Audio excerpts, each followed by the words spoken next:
प्रिया अपनी सास सुनीता जी के सख्त स्वभाव से हमेशा परेशान रहती थी। उसे लगता था कि सास उसे कभी समझेंगी ही नहीं। हर पल रोक टोक, हर बात पर हिसाब किताब। उसके दिल में सास की छवि बस एक ठंडी और बेरहम इंसान की थी। एक दिन घर की सफाई करते समय प्रिया को अटारी में एक पुरानी संदूकची मिली। उसमें रखी थी कुछ पीले पड़ चुके खत और एक डायरी। कांपते हाथों से प्रिया ने एक खत उठाया। ये खत था सुनीता जी के पति, यानी प्रिया के ससुर जी का। लिखा था, सुनीता, वक़्त चाहे कितना भी कठोर क्यों न हो, तुम अपने नृत्य को कभी मत छोड़ना। ये सिर्फ तुम्हारी पहचान नहीं है, ये मेरी मोहब्बत की सबसे कीमती याद भी है। अगर कभी मैं इस दुनिया में न रहूं, तो भी चाहूंगा कि तुम्हारे घुंघरुओं की गूंज इस घर में हमेशा जिंदा रहे।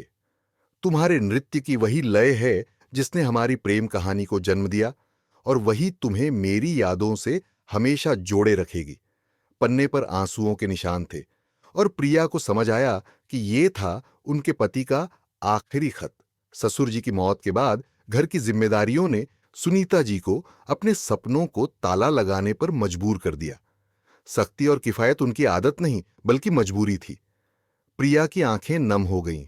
उस शाम उसने चुपचाप बाजार से एक जोड़ी घुंघरू खरीदे। रसोई में खड़ी सास के सामने वो घुंघरू रखकर बोली, मां, ये आपके लिए है।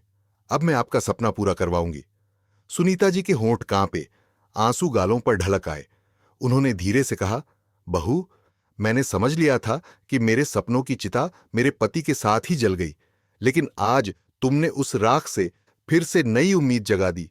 दोनों की आंखों में आंसू थे, लेकिन उन आंसुओं में दर्द नहीं, अपनापन और सम्मान था। और दोस्तों, सबक यही है, हर इंसान के सख्त चेहरे के पीछे एक टूटा हुआ सपना और अनकही कहानी छिपी होती है। किसी को जज करने से पहले उसकी कहानी को समझने की कोशिश कीजिए। यही समझ रिश्तों को मजबूत करती है और पीढ़ियों को जोड़ती है।